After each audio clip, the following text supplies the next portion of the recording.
Estamos ao vivo? Boa noite para todo mundo. Boa noite. Eu achei por um momento que era meu avô desencarnado, falou Luiz Henrique. Ninguém me chama assim, só o Fred vai falar Luiz Henrique, mas meu avô! Como que tá? É uma alegria muito grande estar aqui nessa casa que eu gosto tanto. A gente vem às vezes de outro jeito, né? Vem simplesmente aulas, hoje eu vim sério, ó. Do jeito que a mamãe gosta, tudo. Não é? A gente vai falar sobre um tema difícil. Vamos começar a ver como é que é. Dá para enxergar aí?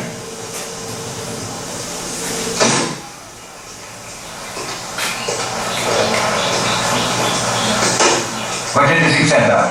O quê? 85. Eu não me engano. 85. 85 centavos. Mas isso não me deixa moeda no telefonema.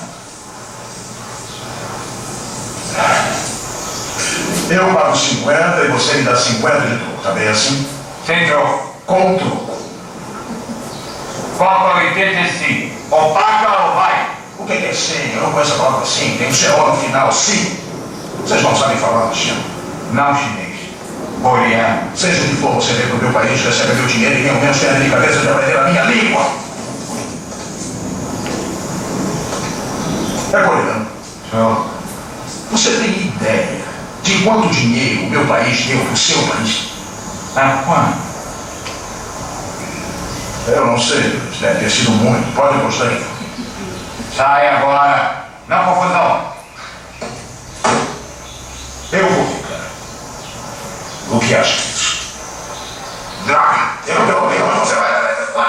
Você tá fazendo? O que você tá fazendo?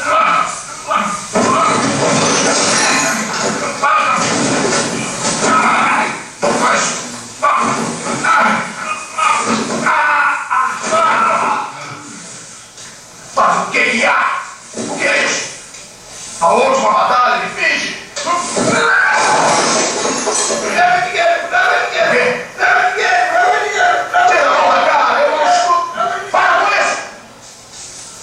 Agora fala devagar e bem claro. Leva dinheiro.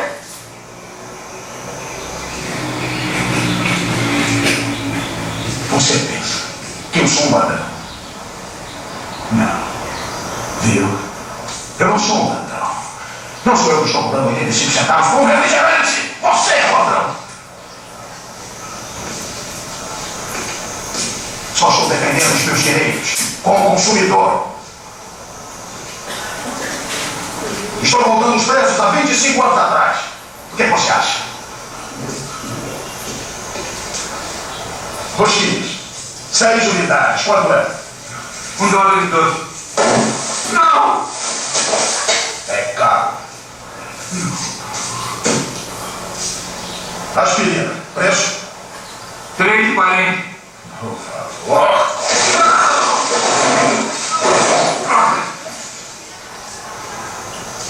Baterias duplas, pacote de 4.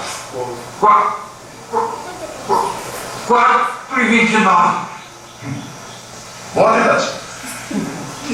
Eu acho que toda essa prateleira parece muito suspeita.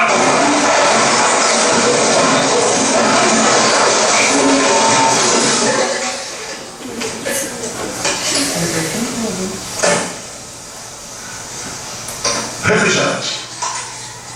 350 ml. 50 centavos. Vende.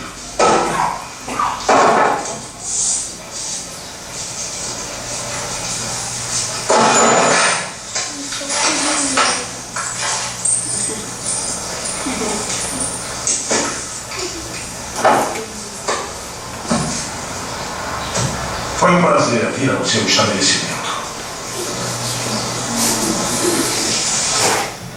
Bem, esse filme ele chama Um Dia de Fúria. É um clássico, alguém já tinha visto já? Já. Tinha que passar a cena do restaurante também. Tem a cena no restaurante também. Ou seja, é um dia que o cara entra em colapso. Porque tudo está dando errado na vida dele. E quando tudo está dando errado na nossa vida, dá mais errado ainda, não é? Não é verdade? que a gente começa a entrar numa coisa de que vai dar tudo errado, e comigo é assim, e ele estava no trânsito, britadeira, barulho, e de repente ele sai do carro, abandona o carro e sai quebrando tudo. Por isso chama um dia de fúria. E a gente vai falar sobre a raiva. Olha só, quem nunca ficou assim antes? Só quem é espírita aqui não, né, gente? Quem tem coragem de falar o que a gente sente raiva? Em que momentos a gente sente raiva? Alguém sente raiva aqui? Não? Tiveram raiva do chefe já? Não? Tiveram raiva do presidente da república? Tiveram raiva do time de futebol? Sim. O que mais que a gente tem raiva? De quê? Você está feliz que você é santista. Entendi. Tá com raiva de ninguém, né? Eu tenho raiva de algumas coisas, vou abrir meu coração para vocês. Aconteceu comigo hoje, inclusive isso. Eu tenho a capacidade de parar sempre atrás do caminhão de lixo. É uma coisa impressionante.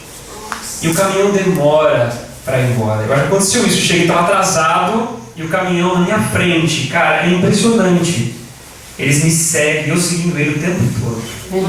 E eu começo a ficar com uma raiva, com a vontade de falar alguma coisa que eu não devo, porque eu sou espírita. E eu me controlo. Mas eu tenho uma raiva disso. Não sei se acontece com vocês. Por exemplo, fila de supermercado. Eu sempre escolho o caixa que dá problema. Sempre. E eu desenvolvi uma tática para escolher caixa, que é pegar a moça com a cara que está mais inteligentinha, que não está começando hoje, ela é rápida, mas quando acontece isso, quando dá tudo certo, o cara na frente vai pagar conta de telefone. Cara, eu tenho muita raiva disso. Não é? O cartão não funciona. Ele vira.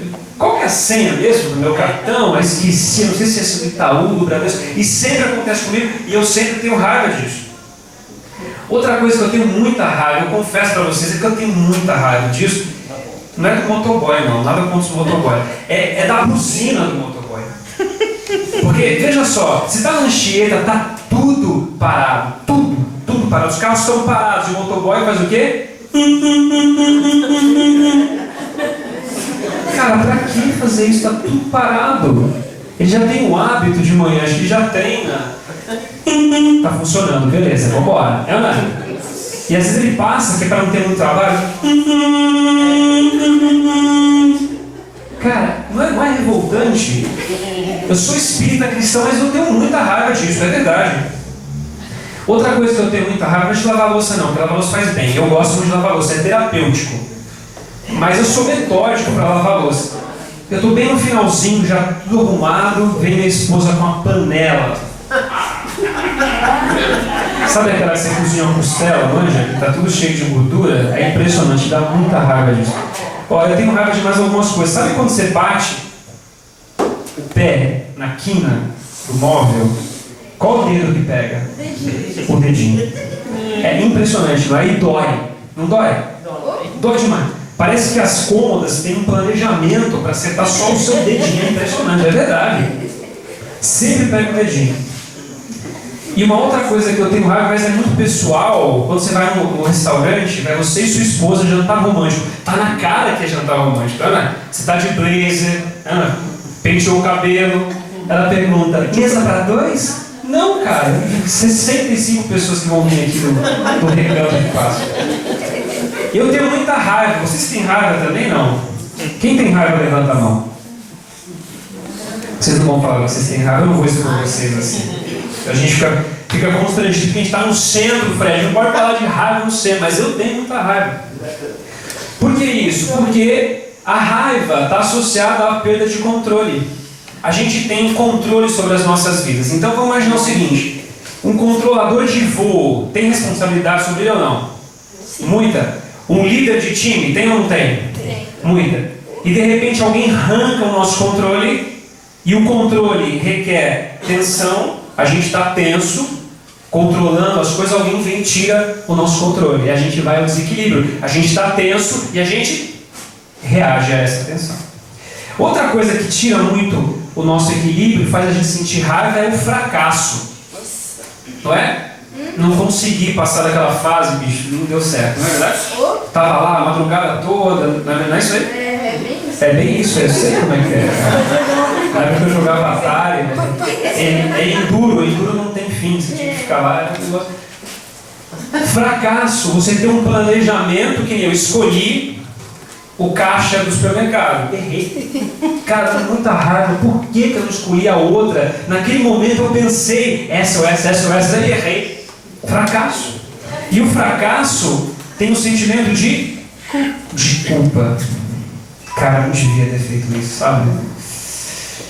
Se eu não tivesse deixado minha casa, se eu não tivesse perdido o emprego, se eu não tivesse perdido a cabeça, e isso vem em forma de raiva. Olha só que coisa linda. Meu cachorro, esse é o Sam. É meu mesmo. Ele parece uma pelúcia, né? Bonitinho, uma gracinha, coisa linda. É que nem a gente, espírita, fofinho. Inocente. Essa fofura que me idolatra, eu fui arrancar outro dia um negócio da boca dele e me mordeu. Eu entrei na zona dele e ele reagiu com o instinto. Instinto. Então nós que somos espíritas fofinhos, bonitinhos, queridinhos, que a gente fala com uma voz suave, quando entra na casa espírita, não é? Me chama para fazer oração, eu sou um doce aqui, eu não tenho problema. Mas quando eu saio na rua, eu ajo muitas vezes por instinto. Porque eu tenho dentro de mim a mesma coisa que ele. Não vem invadir meu território não. Que história é essa? Pensando o quê? Ei, isso aqui é meu. Eu comprei, esse aqui é meu carro. Meu carro, não vem, eu estou aqui na minha faixa. Invadir minha faixa, que história é essa? A gente tem esse instinto de proteção. Eu penso que a raiva é como leite derramado. Alguém já ferveu leite aqui? Os meninos perguntaram, tipo, ferver leite? Pôr no micro-ondas? Não, você tá louco. Mas tinha uma época que você pegava uma leiteira, existia um negócio chamado leiteira, você põe nesse negócio que chama fogão, só para vocês entenderem. Aí tem um outro negócio, que é tipo um revólver, você faz assim, ó. Aí o fogo aparece. Não era assim que funcionava antes? Ou com fósforo. O leite derramado funciona da seguinte forma: você fica olhando o leite, você vigia o leite. Você está olhando para ele, tá aqui, ó. Tipo, não tem como errar. Aí você fala assim, derramou. Como assim, cara? Não é possível, eu estava olhando para ele o tempo todo. O leite, tipo, planeja sacanear você. Ele espera um momento de você dar uma... Sabe assim? Aí ele cai. Dá muita raiva. Vamos falar a verdade, dá muita raiva. E a raiva é mais ou menos como isso. A gente que é espírita, a gente aprendeu um negócio. Qual foi? Orar e vigiar. Ou o contrário, né? Vigia, depois a gente ora. Vigia, não deixa errar. Tô olhando, ó, o leite está ali, eu tô olhando. E a raiva é a mesma coisa. Tem uma hora que... Sabe quando você percebeu, já rolou a briga, já sabe como é? Você se deu conta, você já está gritando. Que você isso? As palavras que acabam com os relacionamentos. Você sempre faz isso. Você nunca me escuta. É sempre a mesma coisa. Isso é casamento, meninos. Aprendam isso, tá? A raiva também tem a ver com náusea. Sabe o que é isso? A gente não sente ânsia às vezes, assim? Come um negócio que não faz muito bem, aí você começa a se sentir indisposto. A raiva é mais ou menos a mesma coisa. Você vai acumulando raiva. E quanto mais você acumula raiva, mais você fica enjoado. Tem uma hora que não tem jeito de segurar o enjoo, ou tem. Tem hora que o negócio é tão maluco que você não aguenta. A raiva é a mesma coisa. Nos dois casos, o que acontece com o resultado de você derramar leite? O que acontece? O fogão fica todo sujo, imundo. E dá um trabalho para lavar o fogão com leite derramado. Jesus! Você tem que lavar esse negócio, como é que chama? Grelha? Tem que lavar isso aqui, tem que lavar o fogão, tem que lavar a panela. Ficam as manchas de leite desse tamanho, grudenta, feia, nojenta. Não sai. E o pior de tudo é que às vezes a gente faz isso. Então pensa que o fogão é o nosso coração, nossa vida. Às vezes a gente vai derramar leite no fogão do outro. Olha isso. Vou na casa do outro e vou derramar no do outro. E pior que isso, eu vou embora e deixo sujo, cara. Se vire. Foi falar comigo aí, ó, é isso aí que acontece. Eu falo mesmo, eu vomito. E a gente começa a sujar a vida das pessoas, inclusive a nossa própria. E dá um trabalho limpar. Dá ou não dá? Quando a gente sente náusea é a mesma coisa. E aí a gente vai se encontrar duas pessoas. O nosso amigo motoboy sai de casa cheio de raiva. Raiva do emprego dele, raiva da moto dele que quebrou, raiva de um monte de coisa. Encontra com outro sujeito que está com raiva da mulher, raiva do chefe, raiva do salário, raiva seja lá do que for. O que acontece quando os dois se juntam? Treta. Explode. Explode a raiva. Explode a ânsia. Explode tudo. E se sair briga, ainda está tudo bem. Porque hoje em dia todo mundo anda. E aí ele não está nem aí para dar tiro, hein? Isso é muito importante. Explode. A gente não vive num mundo cheio de raiva. A gente ouve o Jornal Nacional. O Jornal Nacional é assim: conflitos no Irã, homem-bomba explode, não sei o que lá. Corrupção, escândalo no Brasil. É a chamada do negócio. Aí, para terminar as notícias trágicas, ele fala futebol e dá uma notícia de futebol. Esse é o Jornal Nacional. São os jornais. Só tem desgraça. Esse aqui é o professor lá do Paraná. Tomou bala de borracha na testa. A gente fica com raiva do cara que atirou nele. Não fica? Fala a verdade. Sim. A gente fica com raiva. Ali são conflitos religiosos. As religiões começam a se odiar. E há os conflitos pelo ódio, pela raiva, porque o meu Deus é melhor que o seu. E assim por diante. E eu pergunto para vocês o seguinte: nesse contexto todo, como que Jesus estaria vivendo esse mundo? Jesus era alguém especial, né? Aí eu fico imaginando Jesus na fila do supermercado, quando o cara tira as contas para pagar. Será que ele ia falar: posso te ajudar? Você quer que eu separe para você? Eu te ajudo, pode ficar tranquilo. Jesus no trânsito, quando alguém batesse nele, ele: meu irmão, fica tranquilo, a gente vai na borracharia mais próxima. Eu sei lá o que Jesus faria. Mas a pergunta que eu queria fazer para vocês é: e se fôssemos nós na cruz? Pensem aí. A gente passou por tudo o que Jesus passou e estava na cruz.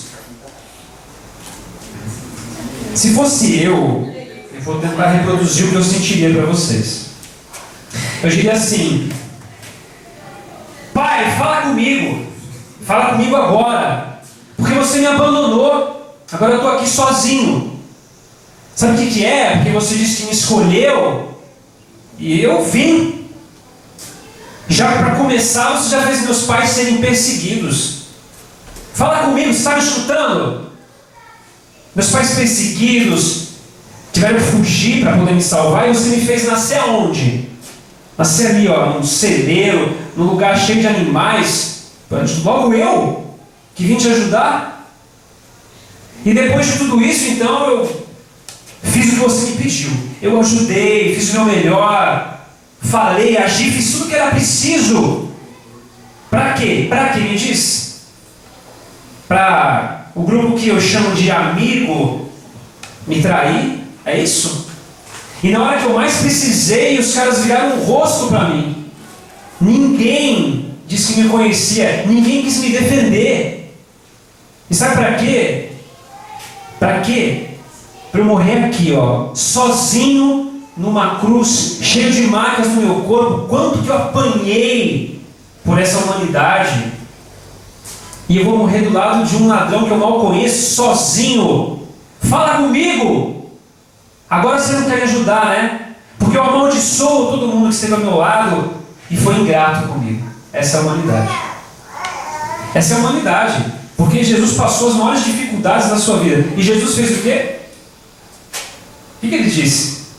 Pai, perdoa, porque eles não sabem o que fazem. E fez isso com um coração cheio de amor. Não é diferente? Porque a gente vai pegando raiva pelas coisas, ódio, a gente se magoa, a gente quer se vingar muitas vezes, mesmo que seja aquela vingança velada que ninguém percebe, sabe qual que é? Ah, espera pra ver só a hora, querido. Ele me abandonou, as mulheres são boas nisso, né? Me abandonou, mas eu vou arrumar um homem melhor que ele e vou aqui, ó, passar na frente dele para saber o que ele perdeu. Eu não. Não é assim?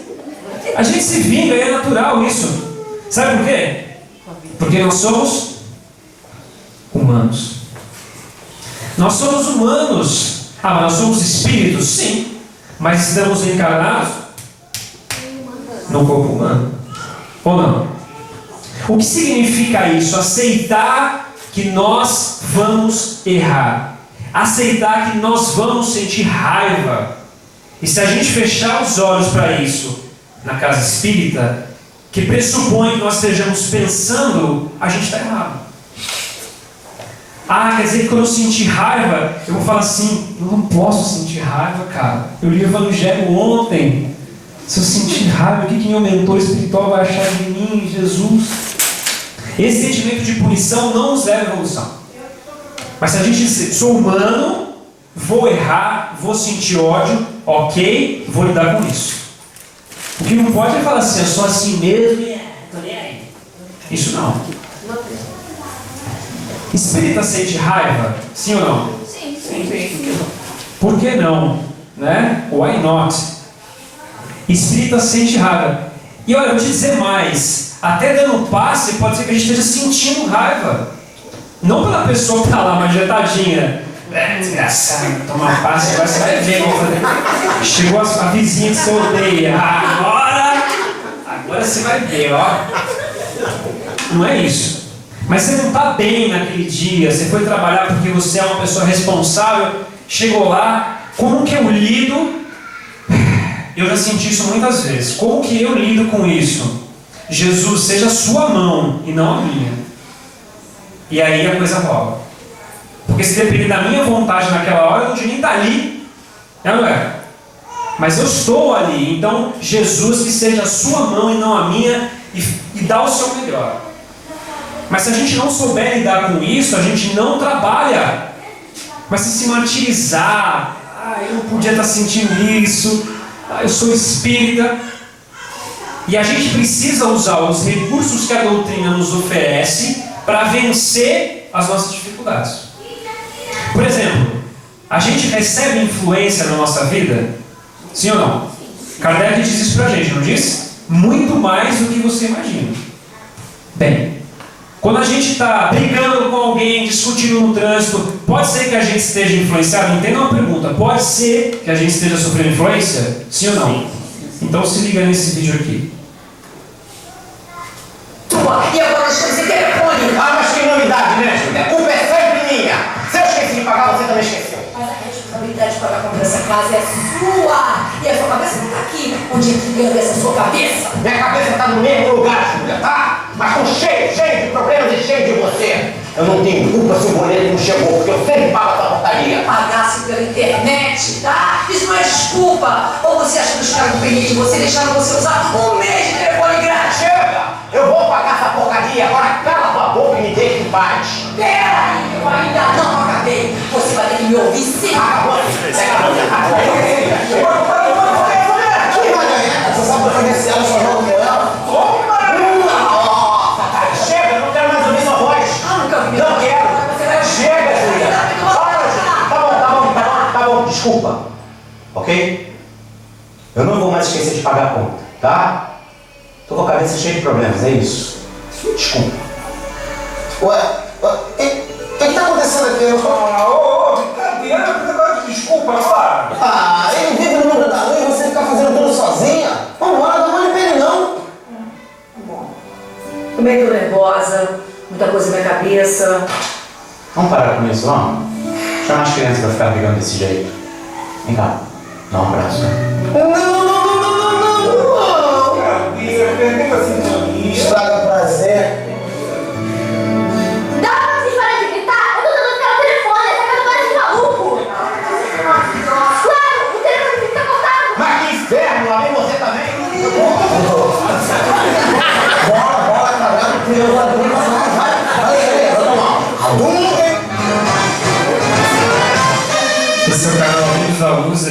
legal, depois vocês dão uma acessada lá, tem bastante coisa bacana. A gente faz isso direto, né? E olha, é importante dizer, eu não estou dizendo que sempre que a gente está nervoso a culpa é dos obsessores, pelo amor de Deus. Mas que a gente se submete à influência, a gente se submete. E o que eles estavam na mão? Controle. Olha só, a raiva é quando a gente perde o controle. E a gente estava com o controle na mão do outro. A gente às vezes, eu me sinto assim às vezes. Uma situação você fala, cara, eu estou sendo manipulado, eu não quero ser manipulado. Aí onde você ser espírita e reconhecer esses padrões, você consegue se livrar disso. Faz uma oração, tranquiliza. E quais são os remédios contra essas náuseas, contra a raiva, mágoa, etc, etc, etc? Tem duas coisas. Quando a gente está com enjoo, a gente está com enjoo por causa do quê? Pode ser por má digestão, não é? Pode ser porque você bebeu demais. Tem dois remedinhos, um para tratar o sintoma e outro para tratar a causa. Quando você está com enjoo, você toma o quê? Dramin, alguma coisa assim, não é? Dramin, dá um sono gostoso, então, tira o enjoo. Mas qual que é a causa do enjoo? Você tem que tratar a causa. Se é má digestão, você toma um remédio para digestão e tudo certo. Qual que é a causa das nossas raivas, mágoas, decepções, frustrações? A gente tem que tratar elas. Não tem? Autoconhecimento. Eu preciso me entender quem eu sou. Preciso me compreender. Só que para tratar o sintoma, eu preciso também fazer isso. Tenho aqui, obrigado. Mas pode deixar que eu bebo sempre água. Pode deixar, mano. Obrigado. É que eu tô com Fica aí. Desculpa, viu? Imagina. Quais são os sintomas que a gente precisa tratar?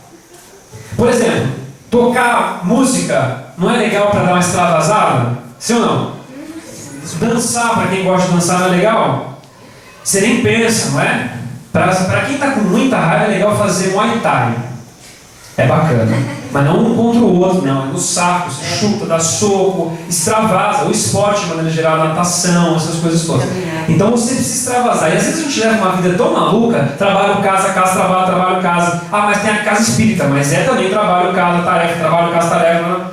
E você não tem um momento para poder extravasar, aliviar. Então tratem sempre isso e tratem a causa. Como que eu trato a causa?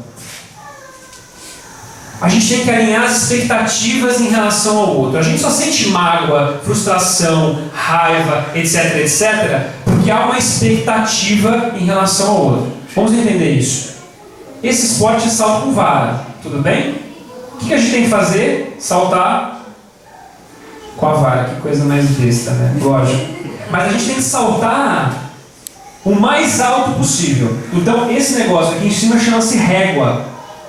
Então a gente vai subindo a régua para que os melhores sejam os campeões. Então passou a primeira fase, segunda fase, blá blá blá blá blá, só vão realmente passar quem está treinado muito. O que a gente faz com os nossos amigos, com a nossa esposa, nosso marido? A gente sobe a régua. Então a gente posiciona a régua dizendo assim: eu espero que você seja sensível, que você me traga flores de vez em quando, que você entenda que na TPM eu sou um leão, quero te matar. Você tem que entender isso, porque eu sou sua esposa. É difícil, gente, entender. Mulheres, pelo amor de Deus, esse negócio de TPM é uma coisa difícil de entender. 9 dias por mês. Pelo amor de Deus. Mas ela coloca a expectativa. Mas na TPM, então, a expectativa, cara, você tem que me entender, porque você pelo amor de Deus. A gente do nosso lado também põe uma expectativa, não põe? Espero que a minha esposa seja sensível, que ela entenda que eu tenho futebol na segunda-feira, que eu tenho poker na quarta-feira, que eu tenho centro na quinta-feira, que eu tenho handball na sexta-feira, que no sábado eu jogar jogo na... Vocês têm compreensão disso? E a gente coloca cada um a sua régua. O outro não consegue saltar, cara, não tem jeito. Porque a expectativa que a gente colocou sobre o outro é muito grande. Olha a expectativa que se coloca sobre quem é espírita. Fredson dirige uma casa espírita. Ele não pode errar. A galera vai ficar no pé dele. Porque a régua do Fredson está aqui, ó. Ele não pode deslizar. O que acontece é que a gente sempre vai saltar abaixo da régua. Porque o outro sempre coloca a régua muito alta. E é nessa diferença que a gente começa a se frustrar com o outro. Se magoa, ele nem ligou mais, cara. Sabe, depois de tanto tempo de amizade, o cara simplesmente desapareceu. Olha, eu prestei uma grana para ele, de repente o cara, tá nem aí comigo. A gente se frustra. E a gente precisa entender, para lidar com a causa da nossa raiva, a gente precisa equilibrar a expectativa. Seja com o nosso companheiro, seja com o motoboy que bate na gente no trânsito, seja com o nosso chefe, não é? O chefe é chato por natureza, não é verdade? A gente odeia o chefe, sabe nem por quê. Então a gente tem que também ser bonzinho com o chefe, colocar a régua numa posição que ele possa nos atender. Meu chefe hoje nem conversou comigo, nem sabe que eu estou vivendo em casa. É claro que ele não sabe, você não falou. E a gente sobe a régua para ele também. Em relação ao ódio, à mágoa, esse biólogo chamado Semizek estudou na Universidade de Londres uma amostra de 17 pessoas, estudou o cérebro delas e identificou quem que você odeia. O cara fala, odeio minha sogra, tá bom. E aí começa a estimular isso. Sua sogra vai morar com você. Aí, fica bravo, né? E tem duas zonas, chamadas putana e ínsula, que são zonas do cérebro, uma responsável pela coordenação mais grosseira, não pela coordenação fina, e a outra pela coordenação das emoções.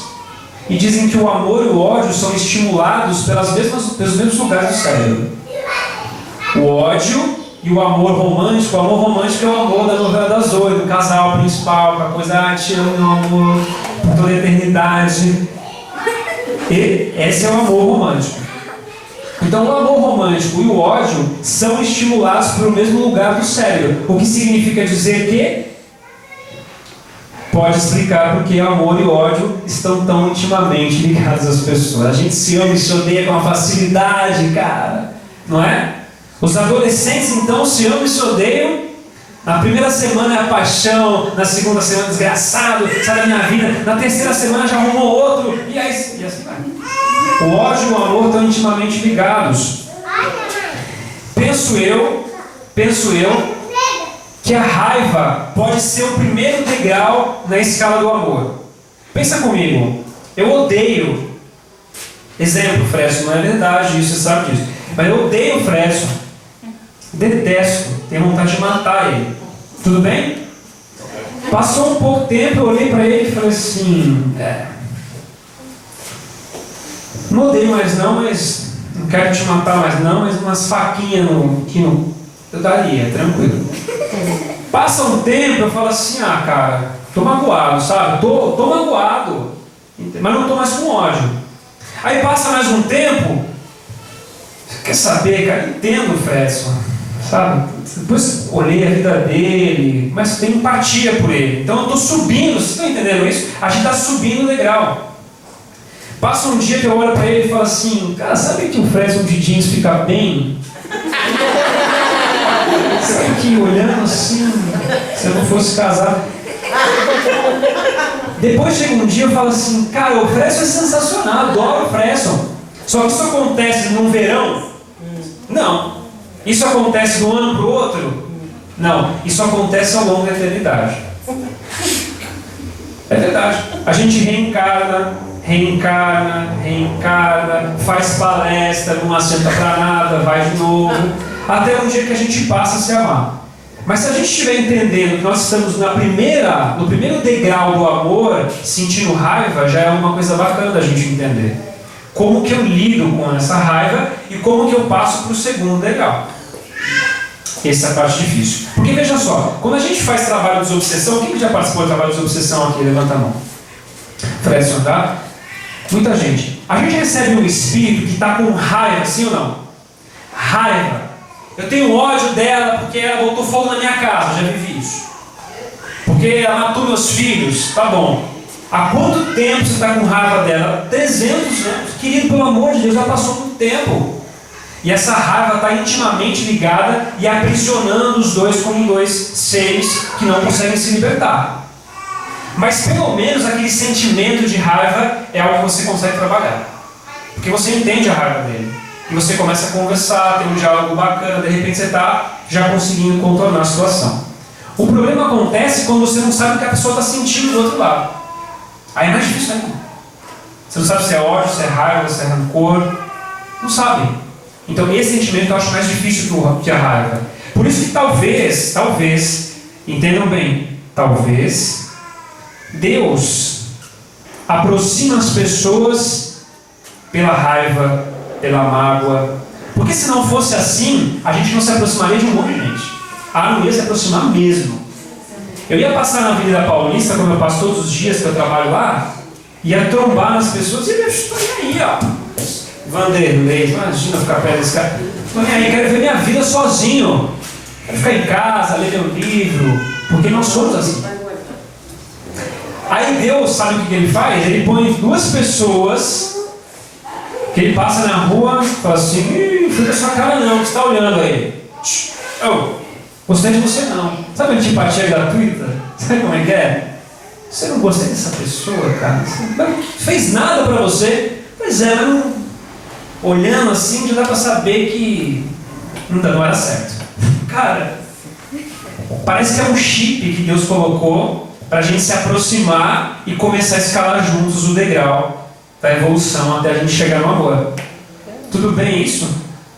Se fosse diferente, a gente se passaria pela vida e nunca ia amar ninguém. Se liga só nesse filmezinho pra gente terminar. Isso aqui é uma história real baseada na Primeira Guerra Mundial, 1914, na Irlanda.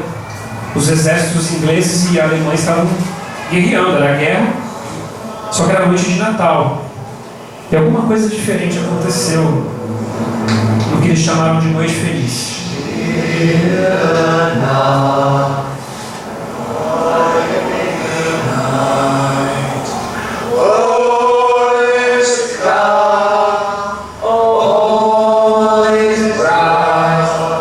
O exército alemão começou a cantar a Noite Feliz.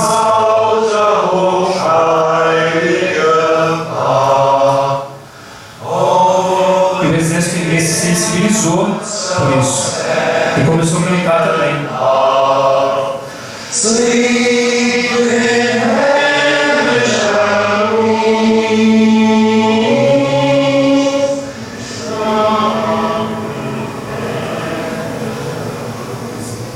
E até que teve alguém que criou coragem de iniciar uma trégua. É difícil começar a trégua, olha só. Já parece que é um conflito, a gente se odeia.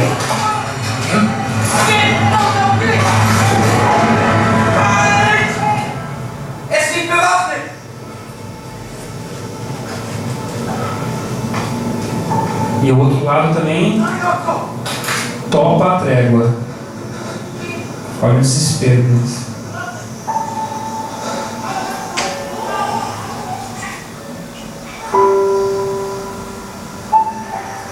É dia de Natal. É dia de Natal. My name is Jim. Mein Name ist Otto. Please to meet you, Otto. Freut mich. Los, she's gone. Schön. Schön.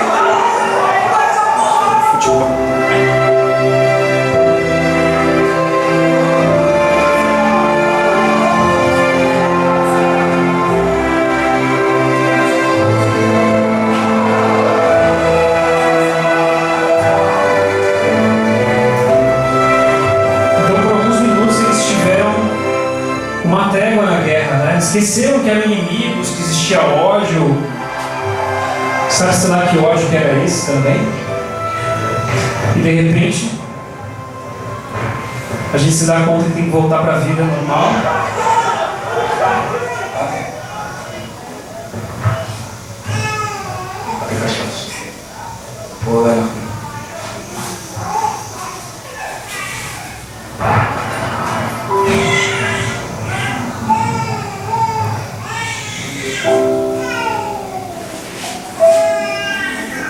É claro que isso é um comercial de televisão com interesse aí por trás, né?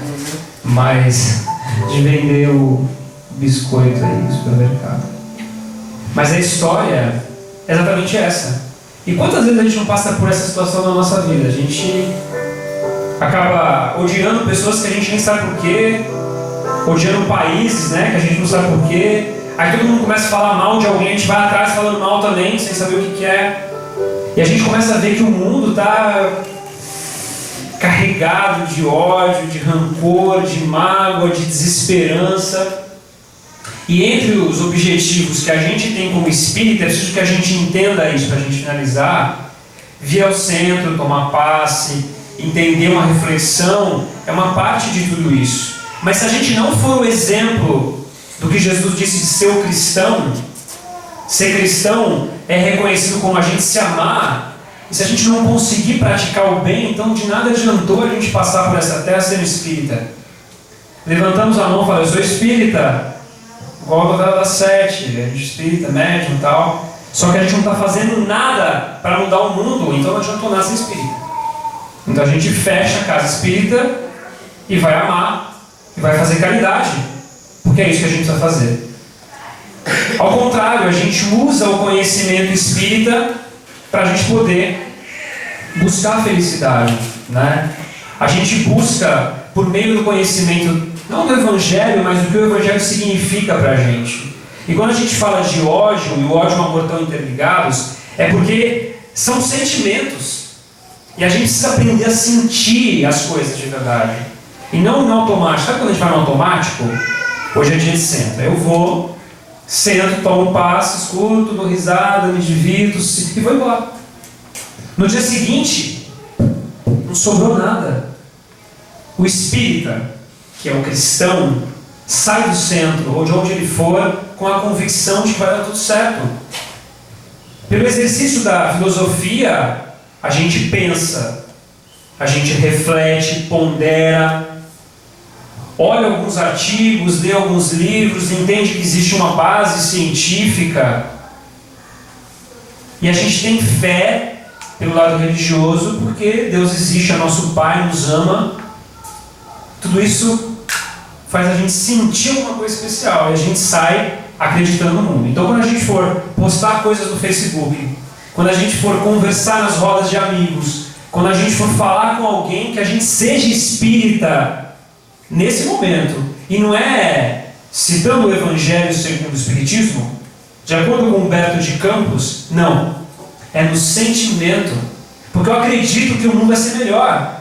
É óbvio que vai ser melhor. Somos evolucionistas. A gente vai chegar em algum lugar melhor do que a gente está hoje. São os degraus da evolução. Hoje eu odeio, amanhã eu amo. É um processo.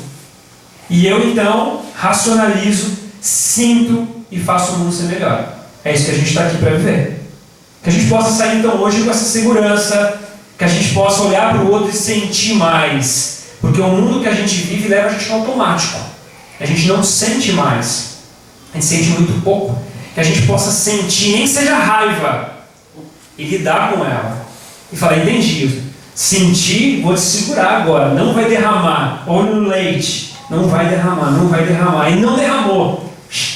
Yes! Foi. Não é? E assim a gente vai fazendo. E assim a gente precisa ter um mundo melhor, que não necessariamente precisa estar dentro da casa espírita, mas ao contrário, que a casa espírita saia no nosso coração para as outras pessoas. Que Jesus nos abençoe, que a gente tenha uma vida cheia de realizações, de coisas bacanas, e uma semana de menos raiva, de menos mágoa, de mais controle e de mais esperança. Que Jesus nos abençoe, que assim seja.